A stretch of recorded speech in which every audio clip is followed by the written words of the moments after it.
Ditlantas Polda Sumsel menutup akses di tol Keramasan dan Kayu Agung untuk mengurangi aktivitas masyarakat pada libur Idul Adha. Warga yang tidak memiliki kepentingan mendesak nantinya akan diputar balik petugas.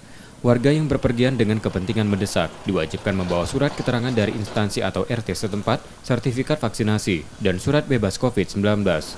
Pemeriksaan dan pengetatan juga dilakukan di jalan nasional, khususnya di perbatasan masing-masing kabupaten kota. Nah, menghadapi Hari Raya Idul Adha ini, pos penyekatan itu tetap ada di masing-masing kabupaten kota.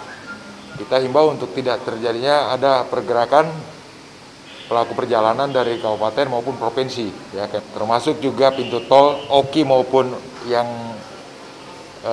Keramasan OI itu melakukan penyekatan di situ, memeriksa dokumen kesehatan yang digunakan oleh pelaku perjalanan itu harus lengkap supaya mereka tidak menghadapi kendala pada saat penyeberangan. Sebelumnya akses dari Palembang dan Lubuk Linggau dilakukan pengetatan karena angka kasus positif COVID-19 yang tinggi.